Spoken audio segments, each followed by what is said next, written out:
Right, now from that top 4 to Harry Cobden's top 5. We've already mentioned Irvine, who, if we had the footage from Newcastle, would probably be in at 5, but we've talked about him anyway, so we're going to swap him for a horse who was just flying round Ascot just the other weekend, and that is Surname. Big, bold jumping Surname. To what extent, here we see him in full flight. How exhilarating was this experience, Harry? Oh, it was an unbelievable feeling to ride a horse like that. Massive, big horse. He's got loads and loads of scope, but he's very good at chipping away as well, and it was an unbelievable thrill to ride him around there. At what point did the way the race unfold become the plan? Were you going to take a lead early on? And I was always going to make the run-in, but just try and go a little bit slower than that. But you know, when they're tanking along like that, I always find, you know, you're better off going half a gear faster than you are fighting them to slow them down. And you know, he's done it really well. He has done. Were you at any stage thinking we're going quick here, maybe too quick? I thought we were going quick, but I was always confident because when he jumps, he always gets lots of air in, and you know, chipping away down the hill, down those 4 fences down the hill. You know, he's always given himself a little chance. So I think that's why he's probably such a good horse. I'm not sure what the handicapper. Is Ascot as stiff on the jumps course it is the flat? Yeah, it's quite a stiff course. You know, last sort of 3, you know, well, from sort of last 6 or 8 fences are all uphill, aren't they? So it's. But you've got to breathe into him on the middle bit. Yeah. Jump, you know, his wind wouldn't be the best in the world, but where he jumps so well, he gives himself a chance to fill up and go again. So the handicappers put him up 15. So he's 165. Yeah. So, well, yeah. So I think talk after was that Betfair Chase in February over 2 miles 5 that Q Card has won a couple of times, and Paul's won with. I think, did he win it with Silvianaco Conti? Yeah. A few years ago as well. That would look the kind of race for him. Yeah, I mean, I think Politodog goes there as well, so be a job to ride which one. But if good problem to have. Yeah, isn't it? If that transpired, what's the sort of process? Because you're 2 out of 2 on Politolog, aren't you? Yeah. We'll come to him in due course. Don't worry, he'll get a mention. I don't know. A lot of hard thinking, but they're both wonderful horses, and it's a great position to be in, isn't it? So we'll hopefully make the decision. Leave in a couple your options of weeks. open. Is he better? Because most of he's not tried left-handed that many times. In truth, to Surname, I mean, all his wins have come that way round. Is there anything in that in terms of the way he jumps? Would you say? When he did go the other way round, it affected him a little bit. But you know, he's bigger and stronger, and he's only just turned 7 now or so. You know, things are going the right way with him. He didn't feel to me like he had to go right-handed. If anything, going over the first couple, I thought he was preferring to go on his left lead. So I wouldn't mind going left-handed, or at least trying him again. You can answer this. It might not. You can answer this as diplomatically as you want, given there's always owners to please, and you want to keep options open. But right now, if that Betfair Chase was tomorrow, Politolog or Surname? Probably ride Politolog. He's rated £2 higher. He's proven it. Well, the thing is, that was a handicap. There's a big difference from a handicap to Grade 1, in my opinion, because, you know, for example, Grade 1 is an end-to-end gallop, isn't it? The whole way, whereas in a handicap, you do have the odd blow. You can get the odd blow into him. Like you can steady it up here or there, whereas in a handicap, you know, those Grade 1s now, the pace is forced the whole way, and there's no stopping. No hiding place. No.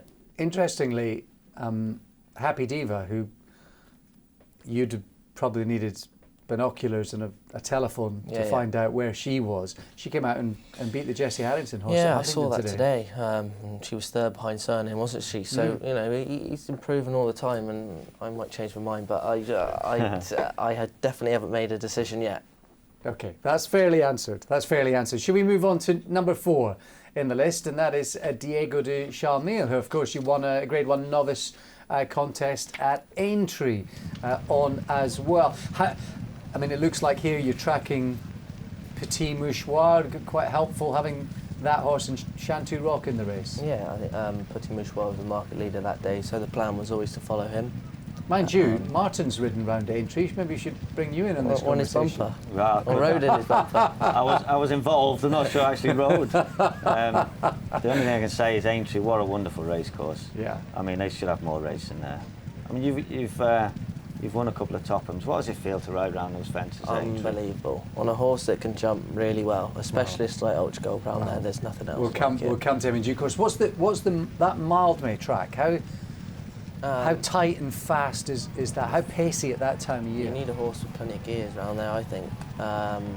This horse in the spring, he's much better, and he loves a bit of better ground as well. You hadn't actually ridden him over fences in public prior to that, had you? Had you schooled him at home? I probably would have schooled him at home. I think I won the Scottish County Hurdle on him at Musselburgh the year before or something like that. But he's always been a good horse. At the moment, he's just going around picking up prize money behind Altior. So hopefully, a lot of horses doing that. There's a big queue. It's like Frankel on the It flat. looked like he was idling a little bit there. Yeah, he was. He had plenty of that. It was a good performance. And actually, one of the great things about Aintree is the kind of walk back in under a bit like Ascot, Martin, as well, isn't it? The new Ascot now, where you walk under the stand, back into. There's a bit of theatre, I think, Harry, to the place. Yeah, unbelievable buzz, and it was great for the owner, Mr. Johnny Delahaye. He put so much into racing and a lot into our yard at Ditchit. So massive thank you to him. So that was a success at the national meeting. A first Cheltenham Festival success coming up next in the shape of Killbrick Stomp. Bit of a surprise to some in terms of the price. It was a 33-1 shot, but that's only because there was some fancied horses in there, including Santini, who eventually gets placed. What kind of race is this on ground like this? Because 3 miles at the end of the festival, it seemed a real test. Yeah, it certainly was. I remember going out to ride the horse beforehand, and Colin Tizard said to me, you know what you're doing. You've ridden him enough times, so he didn't give me any instructions, left me to it. And I lined up relatively handy on him. He jumps really well, and I had a lovely spin the whole way round. And yeah, it was an unbelievable feeling to ride my first winner at the festival. You obviously, 2 years before, you'd ridden Old Guard, as we discussed earlier, but the festival is the festival, isn't it? What was that like? Passy, you've both talked about the moment when you passed the winning post. What was that like? It's probably the equivalent to riding a Royal Ascot winner, is it, Martin? It's an unbelievable feeling. It's something I've always dreamed of doing. As a kid, I was watching the racing when I came back from school and replays and things like that, and it was unbelievable. So and because you've got the short pull up and then that walk past the stands, it feels to us as fans that you've got a lot of time to kind of soak it up and enjoy it. Is that right, or is it just passing a blur? Yeah, it was an unbelievable feeling. I'd say it'd be even better if it was an odds-on shot and everyone had backed it, because the roof would be lifting. You're perfecting your celebration anyway. I've noticed that crossing the line. You look like you're really enjoying winning these races. Oh no, that was amazing that day. Yeah, I bet it was. And then to come back in to that enclosure, that big horseshoe. Yeah, Cheltenham, you walk right in front of the stands, don't you? Because we don't really have it much like that. I mean, at Ascot we walk through the underpass and but you have that long walk where you can soak it all in, the crowd and everything. That must be amazing. Yeah, feeling. And it was great for the owners as well, because the main owner, Mr. Selway, he's a sheep farmer from Dorset, I think.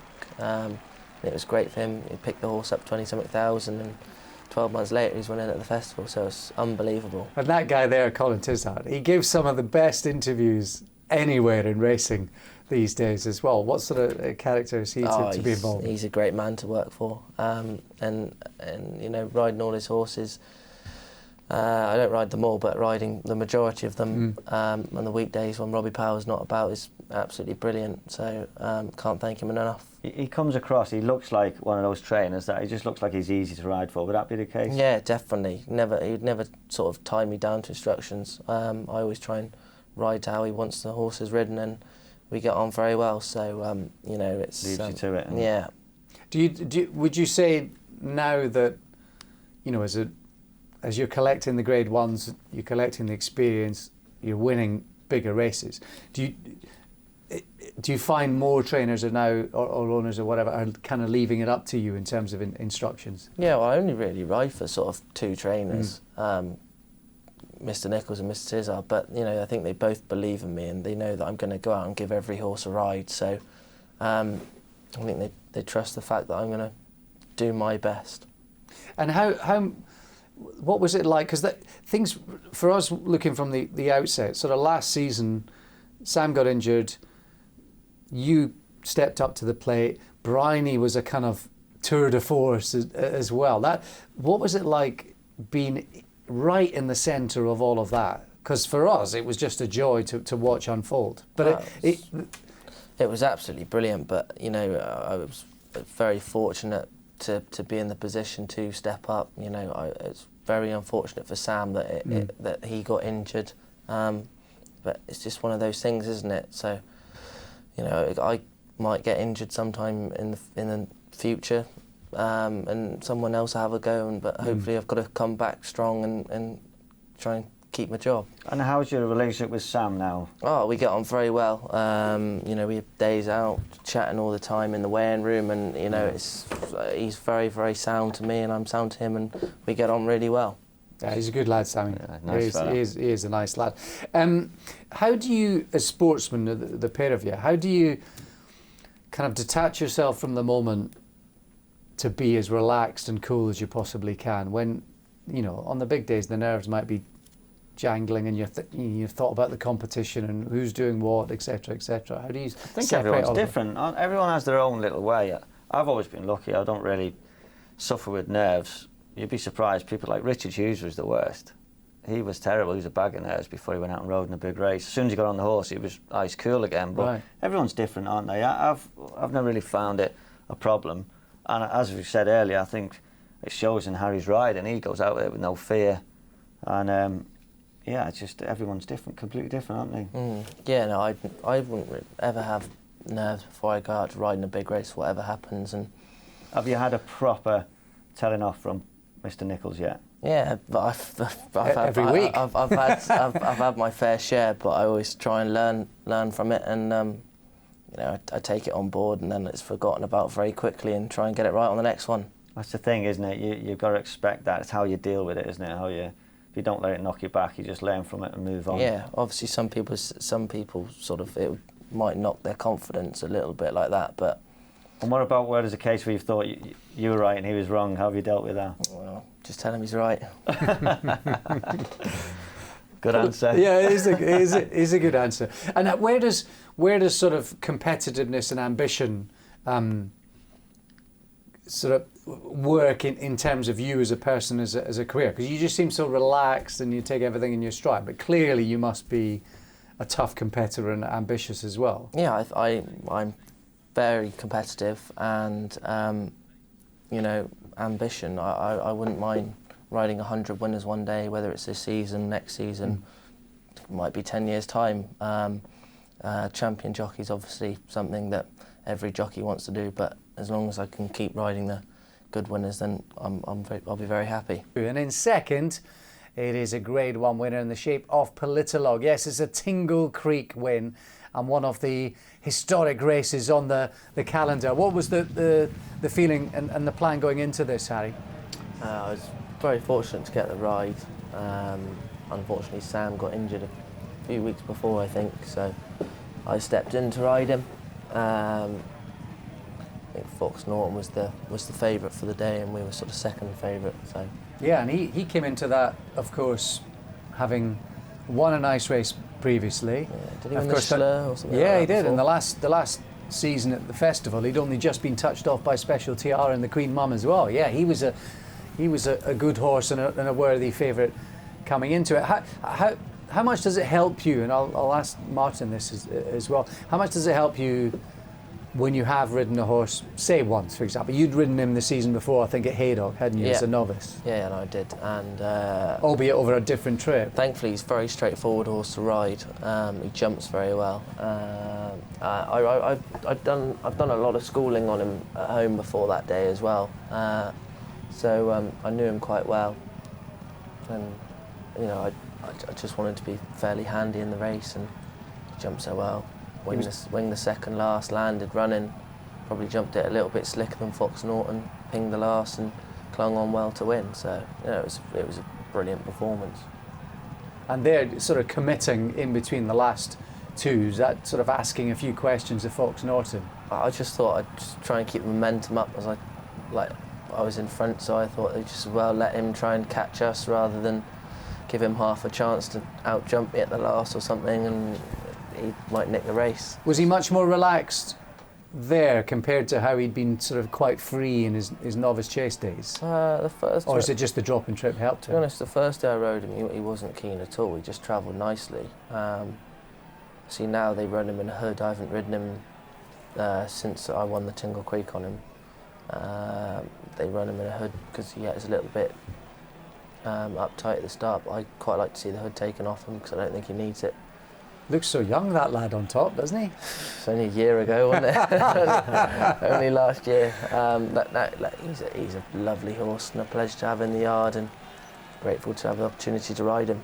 Harry rides him at home, doesn't he? Harry did him? Harry Darren rides him this year. Does a good job on him, so fingers crossed he'll keep him good and fit. Very much so. And who knows, February and that Betfair Chase could be the destination. Well, our destination next is the King George. His number one ride has to, of course, be Clan des Obeaux, successful at the big Christmas showpiece. To take part, you're Derby Oaks winning jockey, Martin, just to take part in those heritage races, what's that like?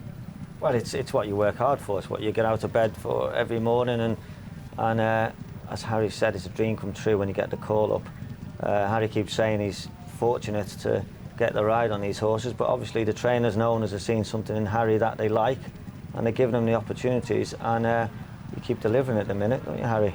What impresses me is and this is for all you guys as sportsmen, and us sort of weak mortals can only look on in admiration, is your ability to kind of deal with the fates and either the bad luck or the bad decisions or whatever, but the moments in sport where you have to kind of just distance yourself. He hasn't had any bad luck yet. Well, this was on the day the top of the game got beat by La Bagawa, wasn't it? Yeah. And probably only an hour or so before. You've got to minutes. Yeah, there you go. You've got to dust yourself down and here, Harry. Sorry to interrupt, Steele. Just here, Harry. What is going through your mind now? You look like you have the measure of the horse that finished second, but what was going through your mind between the second and the last fence? Sorry. What was going through my mind? Don't get there too soon, because I rode him around Cheltenham one day in the December Gold Cup, and it was only just like fourth run over fences, 2 mile 5 handicap chase. They went flat out, and I missed the first 2 fences. I was on the back foot the whole way. Got to the front, going to the last, he pricked his ears and stopped up the run, and then one of the horses I passed on the way to get there came back and did me on the line. So from that day on, I've always been a little bit curious not to hit the front on him too soon. Are you the sort of person who goes back and watches footage and rides as a means of sort of learning and going forward? Oh, definitely. You'll never stop learning, will you? But 9 times out of 10, I'd like to think I'd know as soon as I get off the horse that I've done the wrong thing and I need to do something different next time. But I'd never sort of dwell on it.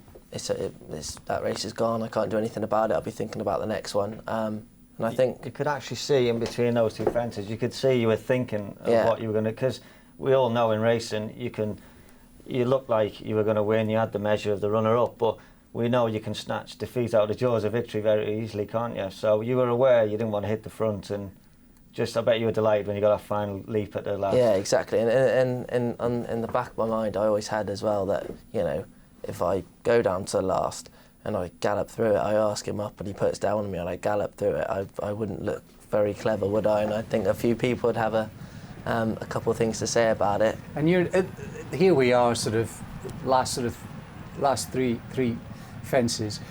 You're not thinking right here and now. You're not thinking of the situation. It's a King George. Here I am with Thistlecrack, a former winner. What are you thinking? I'm thinking about getting him over the last couple of fences. When did you see the stride at the last? Because that seemed to come up absolutely perfect. Yeah, I think the horse saw it before I did, but 1, 2, 3. He pinged it and landed running out the other side, and it was a brilliant day. You can't underestimate that moment. For me, I watched this morning, and the one thing I picked out is you cannot underestimate the time between those two fences, because that's a pinnacle moment in your career so far. It's a King George. It's like a derby, or it's like a big race, and you've loomed upside the winner, and you can see you thinking. And you're thinking, right, I don't want to go for everything, like you say, hit the front too soon, or go for a big one and get beat. You know how important that is. You can't underestimate that, can you? No. You have to get that right, and then once you cross the line, you can just see you're delighted. I think the thing I'm most proud of, though, is that Politolog was like 6-1 for the race, and I got off him to ride Clandazoba in the Betfair Chase, and he finished 4th, and I thought he needed the run a little bit and he'd improve for it. And going into the King George, 6-1, Clandazoba 16-1 shot, and I thought it was quite a bold decision to stick with him and ride him, and when it paid off, there was just so much relief that I rode the right. You didn't want to see him coming past. No, you, did I didn't, and like Politolog is a very, very good horse in his day. He'd have a bit more class and a bit more and more gears than Clandazobo, so I thought he might just travel a bit better and whatnot. But I knew Clandazobo sort of stayed well, and he was a good horse in his own right. He's only had, that was just his 3rd start over 3 miles. You were talking about the December Gold Cup and races like that. He's done a lot of his work previously over middle distances. Is this now what he's supposed to be doing? I think so. I mean, I'll be very, very surprised if he travels down to the last in a Gold Cup. I mean, I'd love him to, but he's only 7 years old. If it's not his Gold Cup next year, then it might be this year. Then it might be next year. He's improving all the time. So I can't tell you how happy and pleased I am to be associated with such a good horse. So it's dream come true, really.